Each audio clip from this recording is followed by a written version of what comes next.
So for the few people who saw the last video, this project is continuing with the fish tank. It was supposed to be a larger fish tank, but I only have a 75-gallon fish tank.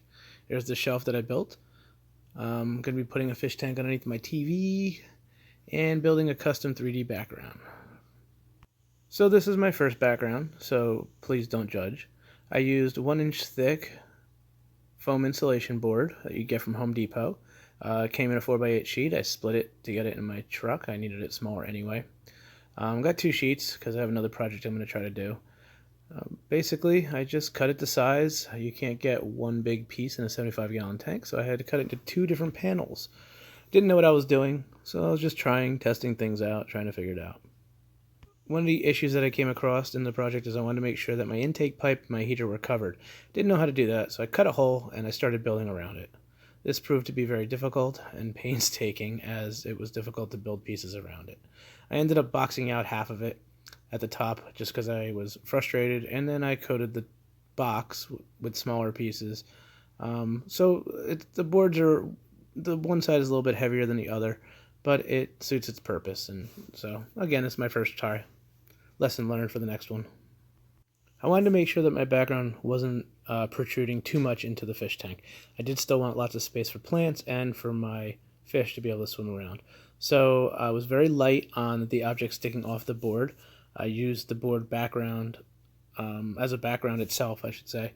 So hopefully it will come out okay. Again, I'm going to stress this is my first attempt. A couple of people asked me what did I use. I used, as you see in this picture, a kitchen knife. That's it. It is simply just a kitchen knife that it is one of my steak knives. I built up the board as you see here. Now, nothing's glued yet in place. It's just trial and error, cut pieces, see how I like it, lay them out, use toothpicks to hold it in place temporarily until you can figure out what you like. One word of advice, make sure your vacuum cleaner is up to par, because this makes a huge mess. And styrofoam, making little teeny tiny dots all over the place, is kind of difficult to vacuum up and sweep up. But it's worth it in the end.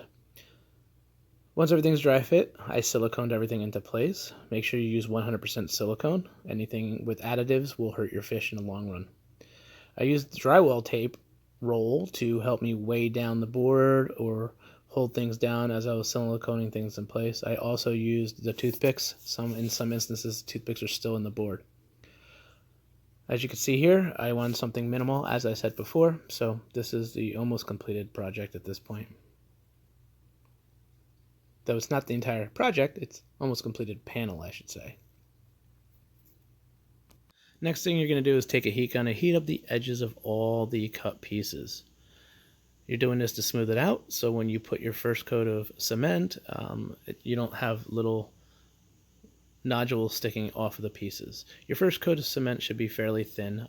It's just basically as a base, so you can put a second, third, and possibly fourth coat on. I used Quikrete hydraulic cement, which was painstaking because the working time is 3 to 5 minutes. So make sure you mix it in small batches, and make sure you rinse your cup out and your brush out every time, or else the contamination will make the next batch dry even faster. This is with 1 coat, 1 panel. Now that panel 1 is complete, I learned a lesson. Panel 2 needed to be sanded before I can silicone things on it. Mostly because the cement was not sticking to the flat pieces of the panel board. Another thing I want to mention while we're in this group of pictures here of just my sanding is that you want to make sure that you use a heat gun over all the cut pieces to just soften the edges, if you will, because there's a lot of little specks and stuff that are left from the cutting of the foam. So heat gun it and just warm it up until it kind of almost melts smooth, if you will. This is the second panel as I began to put it together. I went with a totally different design almost. They almost don't match, but it's okay. I came up with this. This is a much better design in what I was really looking for. I think the fact that I had to box out my intake tube and heater is what kind of made things a little more difficult for me. So coming up, you're going to see a completed only 1 coat, 1 or 2 coats maybe, on the panels, and I test fit them into the tank. After you get your first couple coats on, the next thing you want to do is maybe start adding some color to your coats. I think a total of like 3 or 4 coats is good enough. I've heard people doing less and some people doing more. This cement is hard to work with, so it does become difficult. And you start getting frustrated because you literally only have a few minutes working time with the small batches. So my last 2 coats I did extremely dark. I added some charcoal color to the cement, and then I overcoat just like a dry brush look with just the original color cement with no added color whatsoever. I think it looks good. Again, it's my first attempt. I'm not an artist by any means, so for a first try, I'm kind of happy with my work. I can't complain, to be honest with you. As you can see, the cement is messy, so please keep that in mind before trying one of these projects at home. It's difficult to clean up too in some instances.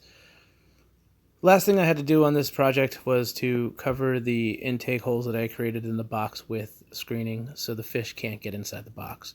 I used PVC screening and I siliconed it all in place. Next, in another video, I'll be showing you the test fit, the siliconing, and the water test. For now, that's it. I hope you enjoyed the video. If you liked it, please click like and feel free to leave comments. Thank you for watching.